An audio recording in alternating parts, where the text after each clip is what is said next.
पर भगवान ऋषभदेव की कथा, उनका संदेश, उनके जीवन से जो हमें प्रेरणाएं मिलती हैं, उनकी चर्चा चल रही है। चर्चा थोड़ी विस्तृत हो जाती है। कोशिश भी करते हैं समेट कर रखने की, पर बढ़ जाती। भगवान के प्रथम भाव से अर्थ यहाँ जिस भाव में उन्हें सम्यक्त प्राप्त हो। यूं तो जीव के अनंत भाव हैं, कोई गणना नहीं हो सकती। गणना वहाँ से कि जहाँ जीव को सम्यक्त प्राप्त होती। धन्ना श्रेष्ठी के भाव में इन्हें सम्यक्त मिली। सम्यक्त पाने के बाद अब आगे की यात्रा शुरू होती है। यह भाव, धन्ना का भाव पूर्ण होने पर उनका जन्म महाविदेह के उत्तर कुरु क्षेत्र में हुआ। वैसे सम्यक्त अवस्था में जीव काल करे तो देवलोक में जाता है, लेकिन कुछ बातें सर्वज्ञ का विषय होती हैं। सम्यक्त आ भी जाती है, चली भी जाती है, फिर आ जाती है। जो भी घटा है हुआ। इनका जन्म मनुष्य भाव में हुआ। यहाँ उत्तर कुरु में युगलिया रूप में हुआ। जोड़े से जहाँ जन्म होता है, यहाँ कर्म क्षेत्र में जैसे मनुष्य कार्य करता है, वैसी व्यवस्था नहीं होती। जीवन प्रकृति पर आधारित होता है। कल्प वृक्षों से सभी कामनाएं पूर्ण होती हैं। जीवन भौतिक दृष्टि से सुखमय होता है। यह जीवन इन्होंने बिताया और फिर इसके अनंतर जीवन पूर्ण करके ये तीसरे भाव में देव गति में गए। युगलियों का जन्म देव गति का होता है। देव गति में वहाँ इन्होंने पर्याप्त सुख भोगी। ये सब संसार है और कथा के कदम या स्टेप की वजह से ये कहते हैं। हमारी बात और चर्चा वहाँ से है जहाँ जीवन में धर्म आए। तीसरा भाव, देवलोक पूर्ण करके धन्ना श्रेष्ठी का जीव, उनकी आत्मा मनुष्य भव में आई। अब आपको मैं थोड़ा सजग होने को कहूँगा। अब बात कैसे क्यों कर आगे बढ़ी। उस समय यहाँ इस धरा के ऊपर महाविजय में ही गंधिलावती नाम के विजय में, ये क्षेत्रों के नाम है, कोई ऐसा नहीं है कि बहुत ज़्यादा कुछ कहने की व्याख्या की ज़रूरत हो, कुछ नहीं, नाम है, बस इतनी बात। यहाँ पर इस क्षेत्र में इनका जन्म हुआ। इनका जन्म राज परिवार में हुआ। कथा है, देखते हैं आगे क्या बात होगी। राजा थे, उनका नाम शतबल था। अब थोड़ा याद रख लेना, राजा का नाम शतबल था, उनकी रानी का नाम चंद्रकांता था। इनके यहाँ पर धन्ना श्रेष्ठी के जीव ने जन्म लिया।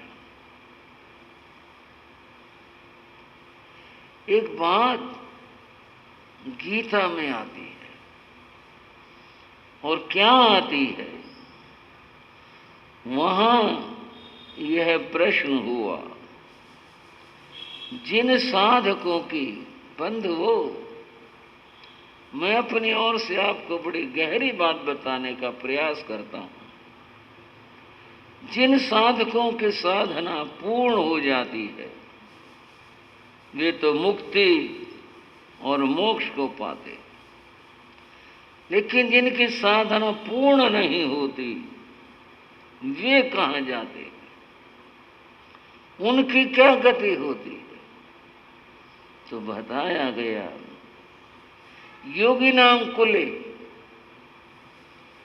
इसका अर्थ है उनका जन्म उस परिवार में होता है जहां उन्हें दोबारा से धर्म मिल सके, श्रावको और श्राविकाओ। अब बात समझ लो, हम जहां जिस जन्म में चल रहे हैं, इसी की बात कर लें। हमारी साधना पूर्ण हो तो मुक्ति मिले, पर उसकी तो बात संभावना नहीं कह सकते। तो फिर क्या हो, क्या जो साधना हमने की वो फिर ऐसे ही चली जाएगी? क्या होगा? होगा यह है, आगे जो हमारा जन्म होगा वह उस परिवार और उस कुल में होगा जहां में दोबारा से धर्म प्राप्त हो सके। योगी नाम को वहां जन्म होगा।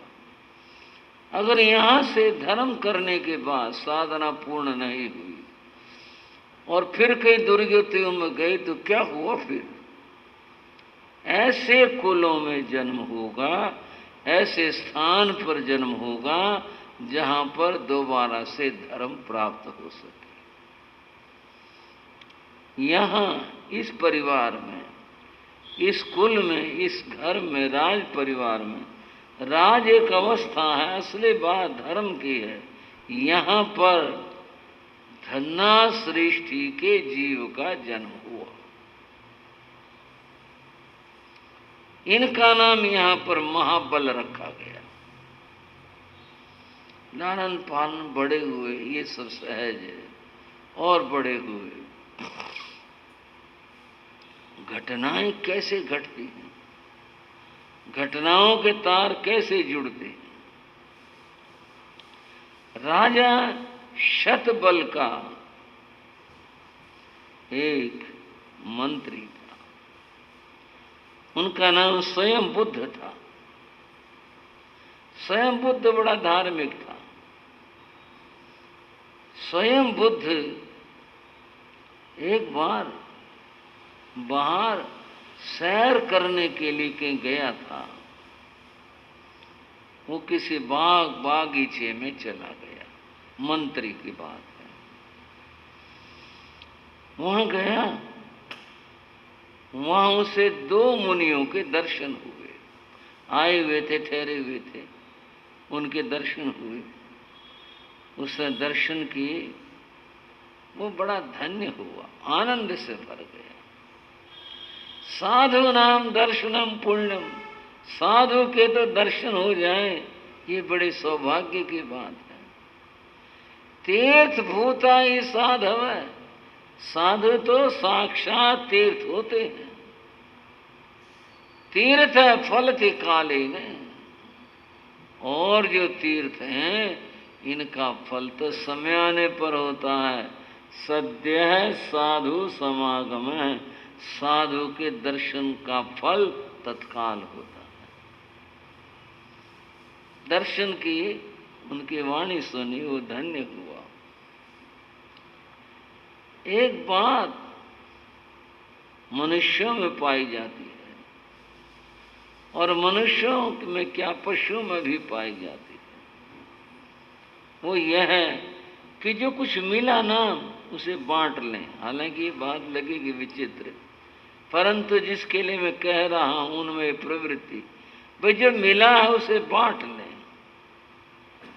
मंत्री ने सोचा मैंने संत दर्शन कर लिए, वाणी भी सुन ली, राजा को भी ये लाभ देना चाहिए। राजा भी अगर सुने तो अच्छा रहेगा, उसका कल्याण होगा। उसने राजा से कहा महाराज बाग में घूमने के लिए चलो। ये कोई झूठ नहीं था, ये तो प्रेरणा है, कोई झूठ तो होता भाई कहे कुछ करे कुछ। बोले क्या बात है? बोले चलो घूमने चलते। घूमने चले, ले गए, और वहाँ जिस उद्देश्य के लिए वो लाया था वो उद्देश्य पूरा हुआ। संत दर्शन हुए, संतों ने उपदेश दिया। उपदेश सुन करके न जाने राजा को क्या सूझी, क्या विचार आया। राजा मुनियों से बोला महाराज मेरी उम्र कितनी है? बंधुओं, राजा श्रेणिक ने गति पूछी थी, उम्र नहीं पूछी थी। भाई मेरी उम्र कितनी, ये पूछा था भगवान से, भगवान मेरी गति क्या होगी, ये पूछा था। और आप अन्यथा न लें, ये उम्र पूछने वाले संतों के पास भी बहुत आ जाते हैं। और ही कह दो, हमारे पास भी आ जाते, महाराज जी मेरी उम्र कितनी होगी? माँ भाई अभी तो अपने खोज कर रहे हैं, तुम्हारी बात तो बाद में बताएंगे। उसने पूछ लिया जी मेरी उम्र कितनी है।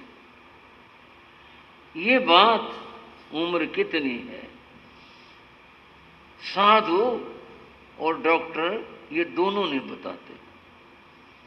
डॉक्टर तो ये देख लेना भाई ये महीने 2 महीने 4 महीने का या नज़दीक का मामला है, तो डॉक्टर ये सोचता अगर ये बता दिया ना तो अगर ये कल मरता होगा तो शायद। और साधु भी सोचते हैं अगर उम्र बता दी, पहली बात तो निश्चयकारी साधु ने भाषा बोल लेनी। अगर ज्ञान हो तब भी अगर वो बता दे तो उसको आर्त ध्यान होगा, क्योंकि ऐसे तो होने बड़े मुश्किल हैं कि जिसके जीवन में मृत्यु की बात सुन करके आनंद आ जाए, ये तो बहुत ही कम है। मुझे बात ध्यान आ गई, हमारे एक संत हुए, नाम था जसराम जी महाराज, पुरखास गांव में ठहरे हुए थे। मेरे बाबा गुरुदेव योगीराज जी महाराज हमारे संत थे ना, तो ये काफी संत वहां पर थे। जसराम जी बीमार हो गए, बुजुर्ग थे। गांव में एक वैद्य था, उसको लाए, दिखाया। उसने देख करके बोले हाँ जी दवाई दे दूंगा, कह करके संतों ने अलग से पूछा वैद्य जी क्या स्थिति है? बोले 1-2 दिन का मामला है, ज़्यादा है नहीं। बोले अच्छा। संतों ने कहा अगर ये बात बताई तो दोनों ही बातें हैं कि यार ध्यान हो जाए या ऐसे, या इनकी अपनी तैयारी होगी तो नहीं भी होगा। गुरु महाराज योगीराज जी ने थोड़ी ढंग से बात करी, पास बैठ के बोले, जसराम जी, योगीराज ये वैद्य क्या बता गया? बोले महाराज क्या करोगे पूछ के, जिंदगी जितनी है उतनी तो रहेगी, ना कम होने की ना ज़्यादा होना। बोले उतनी तो रहेगी, पता तो चले क्या बता गया। बोले कुछ अच्छा नहीं बताया। बोले अच्छा, कोई बात नहीं, अच्छा नहीं बताया। साधुओं ने बुला, साधु बुलाए जितने भी वहाँ ठाने थे, और जसराम जी बोले भाई सबसे कीमत खिमाना, यूं कह रहा वैद मेरे 2 दिन अच्छे से नहीं है, भाई कीमत खिमाना करूँ सबसे। बोले हमारा कीमत खिमाना सब न कर लिए। फिर बोले योगीराज भाई संथारा करवा दे। बोले महाराज देख लो जोर लग सकता है। बोले क्या बात होगी? संथारा करेंगे। मैं ये बात बता रहा हूँ अपने अपने खुशी की बात, किसी को कोई बात ही नहीं होती जैसे। बोले महाराज सागारी कर। बोले और करेंगे तो क्या छोटा मोटा करेंगे, पूरा ही करेंगे, पूरा संथारा करवाना। बोले थे सहज थे, संथारा कर लिया। थोड़ी देर तो बात करते रहे, थक से गए, लेट गए। लेट करके बस जैसे लेटते हैं, कुछ मौसम क्या रहा होगा, बड़े मज़े की बात है, वो चादर ओढ़ ली उन्होंने और लेट गए अपना आराम से। साधु अपने काम में रहे, कुछ देर होगी, एक साधु ने कहा देख तो लो, इतनी देर होगी चादर ओढ़े हुए, क्या मामला है, देख तो लो। उसने थोड़ी चादर हटा करके मुंह देखा। जैसा मुझे यूँ सोचो मैं यूँ ही मर जाऊंगा, यूँ सोचो तो मैं यूँ ही मर जाऊंगा। महाराज बोले और कैसे? बोले रहे वो तो यूँ बताते हैं, सांस ऐसे होता है, यूँ होता है। बोले फिर वो होना जरूरी है? बोले ना जरूरी तो नहीं है।